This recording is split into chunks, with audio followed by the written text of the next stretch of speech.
Welcome, തഹ്മനാണ്. Anti ulcer drugs video സീരീസിൽ ഈ വീഡിയോ നമ്മൾ അൻറ്റാസിഡ്സിനെ കുറിച്ചിട്ടാണ് പറയുന്നത്. വിവിധ തരം അൻറ്റാസിഡ്സ് മരുന്ന്. സോ അൻറ്റാസിഡ്സ് എന്താ ചെയ്യുക? അൻറ്റാസിഡ് നമ്മുടെ സ്റ്റൊമക്കിലുള്ള ആസിഡിനെ ന്യൂട്രലൈസ് ചെയ്യുക. ഇവിടെ ആസിഡ് സെക്രീറ്റ് ചെയ്യുന്നു ആൻഡ് ഇതിനെ നേരിട്ട് ന്യൂട്രലൈസ് ചെയ്യുകയാണ് ആസിഡിനെ. ആൻഡ് ആസിഡിന്റെ സെക്രീഷൻ കുറയ്ക്കുന്ന പരിപാടിയൊന്നും ഇവിടെ ഇല്ല. So these are bases or alkalis ആണ്. സോ നേരിട്ട് ആസിഡിനെ സ്റ്റൊമക്കിൽ വെച്ച് നിർവീര്യമാക്കുക എന്നുള്ളതാണ്, ആ പണിയാണ് ഇവ ചെയ്യുക. അപ്പോൾ നമുക്ക് വേഗത്തിൽ ഫലം കിട്ടും, എളുപ്പത്തിൽ വേഗം സ്പീഡിൽ ഫലം കിട്ടും. So prompt and sudden pain relief ആണ്. So prompt and sudden acid കഥ കൂടുതലുള്ളതുകൊണ്ട് പെയിൻ റിലീഫ് വേഗം കിട്ടും. സോ ആൻറ്റാസിഡ്സ് രണ്ട് തരമുണ്ട്. One is called as systemic antacid ആണ് ആദ്യത്തേത്, സിസ്റ്റമിക് ആൻറ്റാസിഡ്. രണ്ടാമത്തത് നോൺ സിസ്റ്റമിക് ആൻറ്റാസിഡ്. സിസ്റ്റമിക് എന്ന് വെച്ച് കഴിഞ്ഞാൽ മരുന്ന് ബ്ലഡിൽ എത്തുന്നുണ്ട്. മരുന്ന് ബ്ലഡിൽ എത്തിയതിനു ശേഷം പിന്നീടും അവിടെ പോയി പ്രവർത്തിക്കുന്നു. സോ ഏറ്റവും പ്രധാനപ്പെട്ടത് സോഡിയം ബൈകാർബണേറ്റ് ആണ്. സോഡിയം ബൈകാർബണേറ്റ് ആണ് ഏറ്റവും പ്രധാനമായിട്ട് ഉപയോഗിക്കുക. ദെൻ ബൈകാർബണേറ്റിന്റെ പ്രശ്നങ്ങളുണ്ടെങ്കിൽ സോഡിയം സിട്രേറ്റ് ആയിട്ട് നമുക്ക് ഉപയോഗിക്കാം. പിന്നെ ഒരു calcium carbonate and calcium bicarbonate ഉണ്ട്. കാൽഷ്യം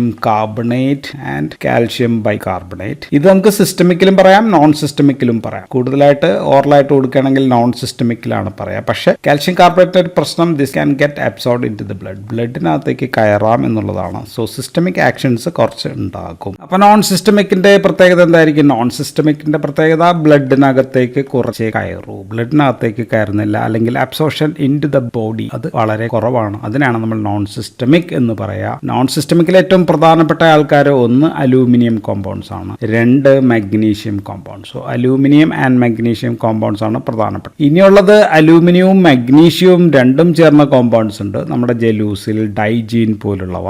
ഏറ്റവും അധികം ഉപയോഗിക്കുന്ന ആൻറ്റാസിഡ്സ് അപ്പോൾ അലൂമിനിയവും മഗ്നീഷ്യവും കൂടി ചേർന്നിട്ടുള്ള. അപ്പോൾ നമുക്ക് ആദ്യം ഇതിനെ പറ്റി പറയാം. അലൂമിനിയം മഗ്നീഷ്യം അതിനെപ്പറ്റി നമുക്ക് പറയാം. മഗ്നീഷ്യം കോമ്പൗണ്ട്സിൽ ഏറ്റവും പ്രധാനപ്പെട്ട ആള് മഗ്നീഷ്യം ഹൈഡ്രോക്സൈഡ് ആണ് ഒരെണ്ണം. ദെൻ മഗ്നീഷ്യം ട്രൈസിലിക്കേറ്റ് എന്ന് പറയും. പിന്നെ മഗ്നീഷ്യം ഓക്സൈഡ് ഉണ്ട്, കാർബണേറ്റ് നമുക്ക് ഉപയോഗിക്കാം, സിട്രേറ്റ്. സോ ഇങ്ങനെയൊക്കെ ഉപയോഗിക്കുന്നുണ്ട്. എങ്കിലും ഇത് രണ്ടുമാണ് നമ്മുടെ ഏറ്റവും famous, magnesium hydroxide and magnesium trisilicate. Aluminium ചേർന്നവയിൽ നമ്മൾ ഏറ്റവും അധികം ഉപയോഗിക്കുക അലൂമിനിയം ഹൈഡ്രോക്സൈഡ്. അലൂമിനിയം ഹൈഡ്രോക്സൈഡ് ആണ് നമ്പർ 1 ആയിട്ട് ഉപയോഗിക്കുക. ദെൻ വേണമെങ്കിൽ അലൂമിനിയം ഗ്ലൈസിനേറ്റ് ഉണ്ട്, ദെൻ ഫോസ്ഫേറ്റ് ഉണ്ട്, സോഡിയം സിട്രേറ്റ് ഉണ്ട്, dihydroxy aluminium sodium carbonate, aluminium hydroxy carbonate, aloglutamol, then aceglutamide aluminium, alexitol. നമ്മളിതെല്ലാം ക്ലാസിഫിക്കേഷനിൽ പറഞ്ഞതാണ്. സോ അങ്ങനെയുള്ള സാധനങ്ങളും ഒരുപാട് അവൈലബിൾ ആണ്. ഇനി ഈ ആൻറ്റാസിഡിന്റെ പൊട്ടൻസി നമ്മൾ പറയുന്നത് ആസിഡിനെ neutralising capacity, acid neutralising capacity വെച്ചിട്ടാണ്,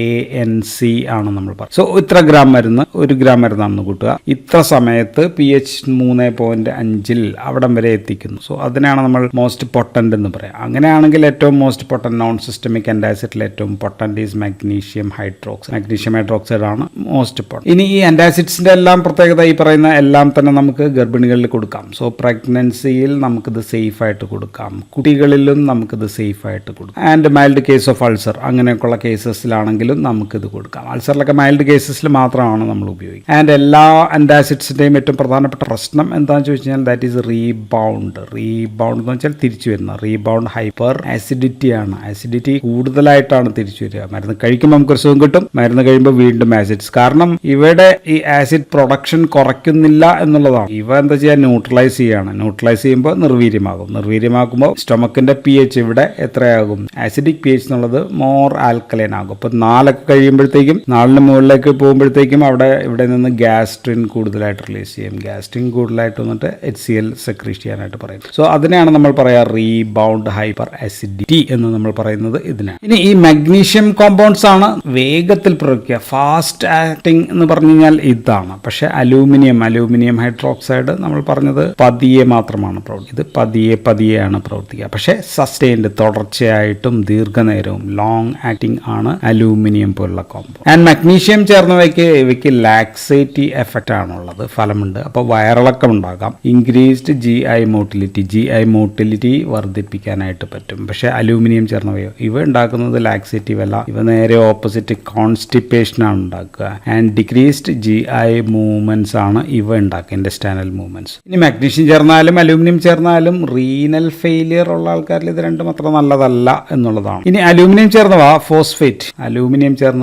ഫോസ്ഫേറ്റിന്റെ റീഅബ്സോർപ്ഷൻ കുറയ്ക്കും. സോ അപ്പോൾ GIT നിന്ന് ഫോസ്ഫേറ്റ് കുറയ്ക്കുമ്പോൾ നമുക്ക് എന്തുണ്ടാകും? ഹൈപ്പോഫോസ്ഫറ്റീമിയ ഉണ്ടാകും. ഹൈപ്പോഫോസ്ഫറ്റീമിയ എന്ന് പറയുന്ന പ്രശ്നം ഉണ്ടാകും. സോ ഫോസ്ഫേറ്റ് കുറയുമ്പോൾ ഒരു പ്രശ്നം ഓസ്റ്റിയോപോറോസിസ് ഉണ്ടാക്കാം എന്നുള്ളതാണ്. പക്ഷേ ഇതുമൂലം ഫോസ്ഫേറ്റ് വളരെ ഉയർന്നിരിക്കുന്ന കണ്ടീഷൻ, ഇപ്പോൾ ഉദാഹരണത്തിന് ESRD രോഗികൾ, എൻ സ്റ്റേജ് റീനൽ ഫെയിലിയർ ഒക്കെ ഉള്ള ആൾക്കാരിൽ നമുക്ക് ഫോസ്ഫേറ്റ് കുറയ്ക്കാനും നമുക്ക് ഈ ആന്റാസിഡ്സ് നമുക്ക് ഉപയോഗിക്കാം. സോ യൂസ് ആന്റാസിഡ്സ് ഫോസ്ഫേറ്റ് കുറയ്ക്കാനായിട്ട് കൂടി കൊടുക്കുന്നുണ്ട് എന്ന് കൂടി ഒന്ന് ഓർക്കുക. എന്തായാലും മഗ്നീഷ്യത്തിനും അലൂമിനിയത്തിനും അതിൻ്റെതായ പ്രശ്നങ്ങളുണ്ട്. സോ ഇത് കുറയ്ക്കാൻ വേണ്ടിയിട്ട് നമ്മൾ ഈ മഗ്നീഷ്യവും ഈ അലൂമിനിയവും രണ്ടും കൂടി ചേർത്ത കോമ്പൗണ്ടുകളാണ് ഉപയോഗിക്കുക. സോ അതാണ് നമ്മുടെ പ്രധാനപ്പെട്ട ആന്റാസിഡ്സ് എന്ന് പറയും. സോ നമ്മുടെ കയ്യിലുള്ളത് മെഗാൾട്രേറ്റ് എന്ന് പറയുന്ന സംഭവമുണ്ട്, ദെൻ ആൽമഗേറ്റ് എന്ന് പറയുന്ന സംഭവമുണ്ട്, ദെൻ ഹൈഡ്രോടാൽസൈറ്റ് എന്ന് പറയുന്ന സംഭവമുണ്ട്, അൽമാസിലേറ്റ് ഉണ്ട്. പക്ഷെ ഏറ്റവും അധികം ഉള്ളത് ഇതാണ്, aluminium hydroxide and magnesium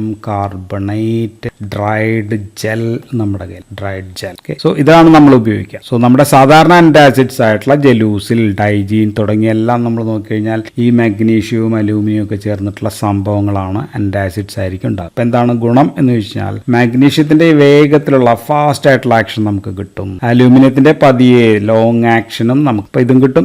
GI motility ഇത് വർദ്ധിപ്പിക്കുന്നു പറഞ്ഞു. ഈ എഫക്റ്റും കോൺസ്റ്റിപ്പേഷൻ ഉണ്ടാക്കുന്ന ഈ എഫക്റ്റും, ഈ രണ്ട് പ്രശ്നങ്ങളും തമ്മിൽ ക്യാൻസൽ ആവുമ്പോൾ GI പ്രശ്നങ്ങൾ, മോട്ടിലിറ്റി പ്രശ്നങ്ങളില്ല. മഗ്നീഷ്യത്തിന്റെ ഡയറിയയും അലൂമിനിയത്തിന്റെ കോൺസ്റ്റിപ്പേഷൻ രണ്ടും അങ്ങോട്ടും ഇങ്ങോട്ടും ക്യാൻസൽ ആയി. സോ അപ്പോൾ നമുക്ക് രണ്ടിന്റെയും ഇൻഡിവിജ്വൽ ഡോസ് നമുക്ക് കുറയ്ക്കാം. ഇൻഡിവിജ്വൽ ഡോസ് നമുക്ക് രണ്ടിന്റെയും കുറയ്ക്കുമ്പോൾ അതിന്റെ ടോക്സിറ്റി നമുക്ക് കുറയും. So we use mixed aluminium and magnesium antacids ആണ് നമ്മൾ ഉപയോഗിക്കുക. എന്താണ് ഈ മെഗാൾട്രേറ്റ് എന്ന് പറയുന്നത്? മെഗാൾട്രേറ്റ് എന്ന് പറയുന്നത് ഒരു ഹൈഡ്രേറ്റഡ് കോമ്പൗണ്ട്സ് ആണ്, ഹൈഡ്രേറ്റഡ് കോംപ്ലക്സ് ആണ്, complex of hydroxy magnesium and aluminate രണ്ടും കൂടി ചേർന്ന്. ആൻഡ് ഇത് നമ്മൾ കഴിച്ചു കഴിയുമ്പോഴത്തേക്കും ഇതെന്താ സംഭവിക്കുന്നത് വെച്ചാൽ ഇത് സ്പ്ലിറ്റ് ചെയ്തിട്ട് അലൂമിനിയം ഹൈഡ്രോക്സൈഡും മഗ്നീഷ്യം ഹൈഡ്രോക്സൈഡും രണ്ടും ഉണ്ടാകും. സോ ഇവിടെ ഉണ്ടാകുന്ന ഈ അലൂമിനിയം ഹൈഡ്രോക്സൈഡ് പോളിമർ ആയിട്ടില്ല, അൺപോളിമറൈസ്ഡ് ഫോം ആണ്. അവയ്ക്ക് വേഗത്തിൽ ഇതിനെ ന്യൂട്രലൈസ് ചെയ്യാനായിട്ട് ആൻഡ് ഇത്തരം ആന്റാസിഡ്സിൽ, നമ്മൾ പറഞ്ഞ ആന്റാസിഡ്സിലെല്ലാം തന്നെ പോളിമീഥൈൽ സിലോക്സിൻ പോലെയുള്ള സംഭവങ്ങൾ കൂടി ചേർത്ത് കഴിയുമ്പോൾ ഒരു എന്താ പറയുക GIയുടെ പുറത്തൊരു കവറിങ് പോലെയൊക്കെ നമുക്ക് കിട്ടുകയും ചെയ്യും. ആൻഡ് ഇത് കഴിക്കുമ്പോൾ ചവയ്ക്കുമ്പോൾ, ഇപ്പോൾ ഗുളികയാണ് നമ്മൾ ചവയ്ക്കുകയാണെങ്കിൽ ഒരു മെറ്റാലിക് പ്രശ്നങ്ങൾ നമ്മുടെ വായിൽ അനുഭവപ്പെടും. സാധാരണ രീതിയിൽ നമ്മൾ സിറപ്പിനാണ് കൂടുതൽ എഫക്ട്, കാരണം അത് ലിക്വിഡ് ഫോമാണ് കൂടുതൽ എഫക്റ്റ്. സോ അതുകൊണ്ട് നമ്മൾ കുപ്പിമരുന്നായിരിക്കും അധികം യൂസ് ചെയ്യുക. ഗുളികയായിട്ടും കഴിക്കാം, ഗുളികയായിട്ട് നന്നായിട്ട് ചവച്ച് നമ്മൾ കഴിക്കേണ്ടത്. സോ ഇനി സിസ്റ്റമിക് ആന്റാസിഡ്സിലേക്ക് വന്നു കഴിഞ്ഞാൽ, സിസ്റ്റമിക്കിനെ കുറിച്ച് പറഞ്ഞു കഴിഞ്ഞാൽ സോഡിയം ബൈകാർബണേറ്റ് ആണ് ഏറ്റവും പ്രധാനപ്പെട്ട സിസ്റ്റമിക്, അല്ലെങ്കിൽ ബേക്കിംഗ് സോഡ എന്നും നമ്മൾ അതിനെ വിളിക്കും, baking soda. So fastest acting antacid ഏതാണെന്ന് ചോദിച്ചു കഴിഞ്ഞാൽ അത് ഇത് തന്നെയാണ്, എല്ലാത്തിലും ഇത് തന്നെ. സോ HCl ആയിട്ട് ചേർന്ന് കഴിയുമ്പോൾ ബൈകാർബണേറ്റ് ആണ്, ബൈകാർബണേറ്റും HCl കൂടി ചേർന്ന് കഴിയുമ്പോൾ ഉണ്ടാകുന്നത് കാർബൺ ഡൈ ഓക്സൈഡ് ഉണ്ടാകും എന്നുള്ളതാണ്. സോ ഇത് അബ്ഡോമിനൽ ഡിസ്റ്റൻഷൻ ഉണ്ടാകും, വയറിങ്ങനെ വീർത്തിരിക്കുന്ന സ്തംഭനം പോലുള്ള അവസ്ഥകളൊക്കെ ഉണ്ടാക്കാം, സ്വെല്ലിംഗ് ഉണ്ടാക്കാം. സോ അൾസർ ഉള്ളവരിൽ ഡിസ്റ്റൻഷൻ ഉണ്ടായിക്കഴിഞ്ഞാൽ പ്രശ്നമാണ്. So bleeding type of ulcer ഉള്ള ആൾക്കാരിൽ വയറിങ്ങനെ വീർത്തിരിക്കുക എന്നുള്ളത്, അല്ലെങ്കിൽ GI വീർത്തിരിക്കുക എന്നുള്ളത് ഭയങ്കര പ്രശ്നമാണ്, പെർഫറേഷൻ ഉണ്ടാക്കാനുള്ള സാധ്യത വർദ്ധിപ്പിക്കും. സോ അങ്ങനെയുള്ള ആൾക്കാർ ഇങ്ങനെയുള്ള ആന്റാസിഡ്സ് ഒഴിവാക്കും. ദെൻ സോഡിയം അബ്സോർബ് ചെയ്യാം, അല്ലെ, സോഡിയം ബൈകാർബണേറ്റിലെ സോഡിയം അബ്സോർബ് ചെയ്ത് കഴിയുമ്പോൾ ആർക്കൊക്കെ പ്രശ്നം, എഡീമ ഉള്ള ആൾക്കാരിൽ പ്രശ്നമാണ്, അല്ലെങ്കിൽ CHF അങ്ങനെയൊക്കെ ഉള്ള ആൾക്കാരിൽ. ദെൻ ബൈകാർബണേറ്റ് മൂലം മെറ്റബോളിക് ആൽക്കലോസിസ് ഉണ്ടാക്കാം, മെറ്റബോളിക് ആൽക്കലോസിസ് പോലെയുള്ള പ്രശ്നങ്ങൾ ഉണ്ടാകും. ദെൻ സോഡിയം ബൈകാർബണേറ്റ് ഉപയോഗം അപ്പോൾ കുറവാണ്, ആന്റാസിഡായിട്ട് ഇത് ഉപയോഗിക്കുന്നില്ല. അത് പ്രധാനമായിട്ട് ഉപയോഗിക്കുക യൂറിനറി ആൽക്കലനൈസർ ആയിട്ടാണ് നമ്മളിത് ഉപയോഗിക്കുക. അപ്പോൾ നമുക്ക് ഈ കാർബൺ ഡൈ ഓക്സൈഡ് കുറച്ച് മതിയെങ്കിൽ നമുക്ക് ഉപയോഗിക്കാവുന്നതാണ് സോഡിയം സിട്രേറ്റ് എന്ന് പറയും. കാർബൺ ഡൈ ഓക്സൈഡ് CO2 ആ ഗ്യാസ് ഉണ്ടാകുന്ന പ്രശ്നമില്ല. സോ ഡിസ്റ്റൻഷൻ ഓഫ് അബ്ഡോമിനൽ പ്രശ്നങ്ങളില്ല. എങ്കിലും നമുക്ക് പറയാൻ പറ്റുന്നത് സിസ്റ്റമിക് ആയിട്ട് ഉള്ള ആന്റാസിഡ്സിന്റെ ഉപയോഗം നമ്മൾ വളരെ കുറവാണ് എന്നുള്ളതാണ് നമുക്ക് പറയാം. അപ്പൊ ഇനി കാൽഷ്യം കാർബണേറ്റ് ആണ് പ്രധാനം. So calcium carbonate is A very potent, വേഗത്തിൽ പ്രവർത്തിക്കുന്ന ആന്റാസിഡ് ആണ്. പക്ഷെ ഇത് സിസ്റ്റമിക് ആയിട്ട് അബ്സോർബ് ചെയ്യാം എന്നുള്ളതാണ്. ആൻഡ് ദർ ഈസ് കാർബൺ ഡൈ ഓക്സൈഡിന്റെ റിലീസ് ഉണ്ടാകും. പക്ഷെ സോഡിയം ബൈകാർബണേറ്റ് അപേക്ഷിച്ച് അത്രയ്ക്ക് ഫാസ്റ്റ് ആയിട്ടല്ല ഉണ്ടാകുക, പതിയെ ആയിരിക്കും. ദെൻ പണ്ട് ഇതിനോടൊപ്പം ഈ അൾസറുള്ള ആൾക്കാരിൽ മിൽക്ക് അല്ലെങ്കിൽ പാലൊക്കെ ഇതിനോടൊപ്പം കൂടുതലായിട്ട് കഴിക്കാറുണ്ട്. അപ്പോൾ ഉണ്ടാകുന്ന ഒരു സിൻഡ്രോം ആയിരുന്നു മിൽക്ക് ആൽക്കലി സിൻഡ്രോം എന്ന് പറയുന്ന ഒരു പ്രശ്നം പണ്ടുണ്ടായിരുന്നു. പക്ഷെ ഇപ്പോൾ ഇങ്ങനെ ആരും കഴിക്കാറൊന്നുമില്ല. മൂത്രക്കല്ല് അങ്ങനെയൊക്കെയുള്ള പ്രശ്നങ്ങൾ കാൽഷ്യമൊക്കെ മൂലം ഉണ്ടാകാം. പക്ഷെ കാൽഷ്യം ഉപയോഗിക്കുന്ന എവിടെയാണെന്ന് ചോദിച്ചാൽ കാൽഷ്യം കാർബണേറ്റ് അല്ലെങ്കിൽ കാൽഷ്യം ടൈപ്പ് ഓഫ് കോമ്പൗണ്ട്സ് നമ്മൾ ഉപയോഗിക്കാൻ ഏറ്റവും ബെസ്റ്റ് സ്ഥലം ഏതാണെന്ന് ചോദിച്ചാൽ those patients with renal failure ഉള്ള ആൾക്കാരിൽ നമുക്ക് കാൽഷ്യം നമുക്ക് കൊടുക്കാം, വിത്ത് ലോ ഡോസിൽ നമുക്ക് ഉപയോഗിക്കാം. ഇനി നമ്മുടെ ജലൂസിൽ നോക്കിയാലും ആൻഡ് ഓൾസോ ഡൈജീൻ, ഇത് രണ്ടാണ് ഫേമസ് ബ്രാൻഡായിട്ട് ഞാൻ പറയുന്നത്. വേറെയും ബ്രാൻഡുകളൊക്കെ ഉണ്ട് കേട്ടോ. ഇതിനകത്തുള്ളത് ഡ്രൈഡ് അലൂമിനിയം ഹൈഡ്രോക്സൈഡ് ഉണ്ട്. ആൻഡ് ഓൾസോ അതിനകത്തുള്ളത് മാഗ്നീഷ്യം ട്രൈസിലിക്കേറ്റ് ആണ് സാധാരണ. ദെൻ ഡൈജിലാണെങ്കിൽ മാഗ്നീഷ്യം അലൂമിനിയം സിലിക്കേറ്റ് ഉണ്ട്. ദെൻ മാഗ്നീഷ്യം അലൂമിനിയം സിലിക്കേറ്റിനൊപ്പം മറ്റേ MPS ചേർന്നാണെങ്കിൽ ഇപ്പോൾ ജലൂസിലാണെങ്കിൽ MPS ഉണ്ട്, മീഥൈൽ പോളിസിലോക്സിൻ പോലെയുള്ള പ്ലസ് MPS മീഥൈൽ പോളിസിലോക്സിനും കൂടി ചേർന്നു. ഇപ്പോൾ ഇതിന്റെ ജെൽ എടുത്തു കഴിഞ്ഞാൽ ലിക്വിഡ് പരുവമാണ്. ലിക്വിഡ് പരുവത്തിൽ ഡൈജീനിലാണെങ്കിൽ magnesium hydroxide, then carboxy methyl cellulose, methyl polysiloxane തുടങ്ങിയൊക്കെയാണുള്ളത്. ജലൂസിൽ MPS ആണെങ്കിൽ നമുക്ക് മാഗ്നീഷ്യം ട്രൈസിലിക്കേറ്റും അലൂമിനിയം ഹൈഡ്രോക്സൈഡും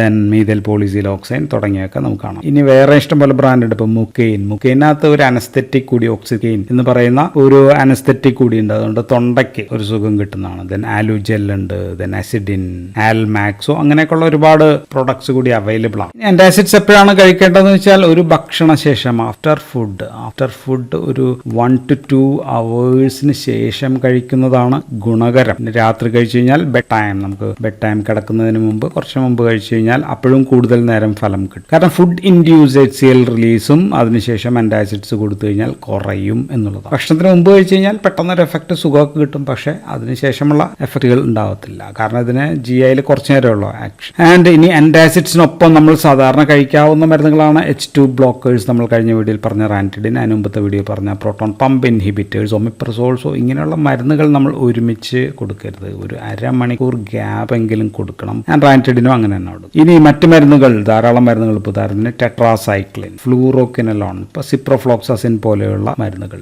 കീറ്റോകോണസോൾസോ ഇങ്ങനെ ധാരാളം മരുന്നുകളുണ്ട്. സോ ഇവയെല്ലാം തന്നെ ഈ മരുന്നുകളുടെ ഗുണം, ആന്റാസിഡ്സ് കഴിച്ചു കഴിഞ്ഞാൽ ഈ മരുന്നുകൾ ഇപ്പോൾ ആന്റിബയോട്ടിക് ആണ് ഇത് രണ്ടും നമ്മൾ പറഞ്ഞത്, ഇതിൻ്റെയൊക്കെ ഗുണം കുറയ്ക്കും. കാരണം കോംപ്ലക്സ് ചെയ്യാൻ പറ്റും. ഇതിലെ മെറ്റൽ ഉണ്ടല്ലോ, ഇതുമായിട്ട് ചേർന്ന് കോംപ്ലക്സ് ചെയ്യാം. ഉദാഹരണത്തിന് നൈട്രോഫ്യൂറൻറ്റോയിൻ എന്ന് പറയുന്ന മരുന്ന് കഴിക്കുന്ന ആൾക്കാർ അത് മൂത്രത്തിന് urinary track infection കഴിക്കുന്നതായിരിക്കും. So antacids കഴിച്ചു കഴിഞ്ഞാൽ എന്ത് പറ്റും? ആന്റാസിഡ്സ് ആ യൂറിൻ pH ഒക്കെ കുറയ്ക്കാം, അല്ലെങ്കിൽ ആൽക്കലൈൻ ആക്കി കുറയ്ക്കാം. അപ്പോൾ നൈട്രോഫ്യൂറൻറ്റോയിൻ്റെ ഫലം നമുക്ക് കുറച്ചായിരിക്കും കിട്ടുക. ഇനി ഇത് ഉപയോഗിക്കുന്നത് തൽക്കാലം ഒരു ആശ്വാസത്തിന് വേണ്ടി മാത്രമാണ്. പെപ്റ്റിക് അൾസർ ഹീലിങ്ങിന് ഒന്നും ഇത് ഫലമില്ല. So no effect in healing. Ulcer heal ചെയ്യുമെന്ന് വെച്ച് കഴിഞ്ഞാൽ ഒരു ഹീലിംഗും ഇല്ല, താൽക്കാലികമായിട്ടൊരു ഫലം മാത്രമാണ് കിട്ടുക. Then oesophagitis, heartburn, dyspepsia, acidity, അങ്ങനെ ഹൈപ്പർ അസിഡിറ്റി, സോ ഇങ്ങനെയൊക്കെയുള്ള കണ്ടീഷൻസിൽ നമുക്ക് താൽക്കാലികം ഒരു ഗുണഫലം കിട്ടാനായിട്ട് നമുക്ക് ഉപയോഗിക്കാം. ദെൻ നോൺ അൾസർ ഡിസ്പെപ്സിയ ആണെങ്കിൽ ഏറ്റവും ഫലപ്രദമായിട്ട് നമുക്ക് ഉപയോഗം കിട്ടും. ദെൻ GRD, അതിനകത്തൊക്കെ